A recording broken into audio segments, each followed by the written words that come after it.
Hello అండి. Welcome to my channel. ఇవాళ నేను మోతీచూర్ లడ్డూని తయారు చేశానండి. అది కూడా బూందీ లేకుండా చాలా అంటే చాలా ఈజీగా తయారు చేసుకోవచ్చు. ఎలా చేశానో తెలియాలి అంటే వీడియోని ఎక్కడ స్కిప్ చేయకుండా చూడండి. ఒకవేళ మీకు నచ్చినట్లయితే సబ్స్క్రైబ్ చేసుకోవడం మాత్రం మర్చిపోకండి. దీనికోసం ముందుగా ఒక కడాయి పెట్టుకొని అందులోకి నేను గీని యాడ్ చేసుకున్నా అండి.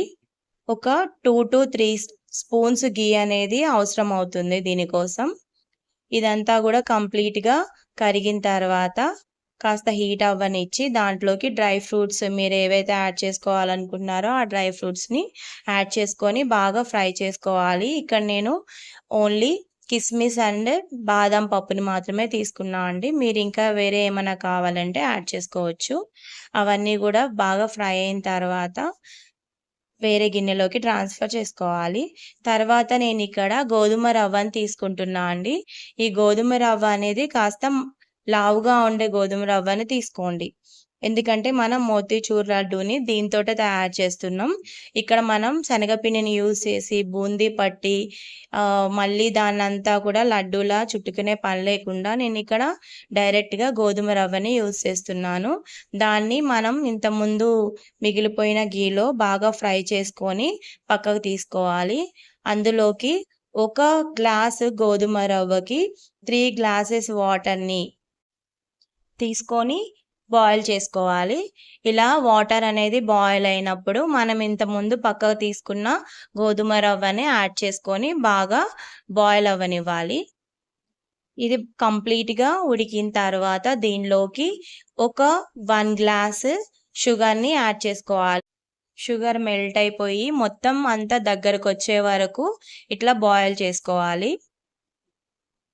ఇలా బాయిల్ అవుతున్నప్పుడే మీకు ఒకవేళ ఇష్టమైతే ఫుడ్ కలర్‌ని యాడ్ చేసుకోవచ్చు.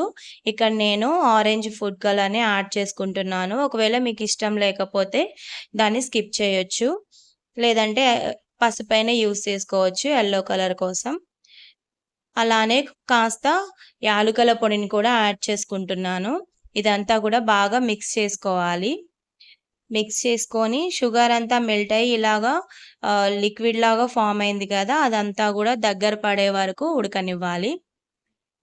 దీనికి కాస్త టైం పడతదండి. అదీ కాక మనం తీసుకున్నది లావు గోధుమ రవ్వ కాబట్టి దాన్ని కంప్లీట్‌గా ఉడకనివ్వాలి. లేకపోతే గట్టిగా ఉంటుంది. చూడండి ఇక్కడ ఇది షుగర్ అనేది పాకం వచ్చినట్టుగా కనిపిస్తుంది కదా! సో, ఇలా వస్తే సరిపోతుందండి. దీన్ని మనం ఆఫ్ చేసుకొని పక్కకు తీసుకోవాలి. దీంట్లో మనం ఆల్రెడీ వేయించి పెట్టుకున్న డ్రై ఫ్రూట్స్‌ని యాడ్ చేసుకోవాలి. యాడ్ చేసుకున్న తర్వాత ఇదంతా గూడా కంప్లీట్‌గా చల్లారాలి. దీన్ని వేరే ఒక బౌల్‌లోకి ట్రాన్స్‌ఫర్ చేసుకోండి. ట్రాన్స్‌ఫర్ చేసుకున్న తర్వాత దీన్నంతా గూడా బాగా మిక్స్ చేసుకోవాలి. అంటే పొడి పొడిగా వచ్చేస్తదండి ఇదంతా. చూసారు గదా! టెక్స్చర్ అంతా గూడా బూందీ టెక్స్చర్‌లోకి వచ్చేసింది. ఇప్పుడు దీన్ని లడ్డూలాగా కట్టుకోవాలి. టేస్ట్ గూడా సేమ్ మోతీచూర్ లడ్డూలానే ఉంటుందండి. ఈ ఆరెంజ్ ఫుడ్ కలర్ ఫ్లేవర్ అనేది యాడ్ అవ్వడం వల్ల దీనికి టేస్ట్ గూడా మోతీచూర్ లడ్డూలానే ఉంటుంది. సో, ఇలా మొత్తం అంతా గూడా లడ్డూలాగా కట్టుకోవాలి. చూసారు గదా! ఇంతే అండి మోతీచూర్ లడ్డు తయారు చేయడం. అది కూడా బూందీ లేకుండా. ఒకవేళ మీకు నచ్చినట్లయితే మీరు కూడా ట్రై చేసి చూడండి. చాలా టేస్టీగా ఉంటుంది. అండ్ చాలా ఈజీగా చేసుకోవచ్చు. ఒకవేళ ఈ వీడియో నచ్చినట్లయితే సబ్స్క్రైబ్ చేయడం మాత్రం మర్చిపోకండి. Thank you.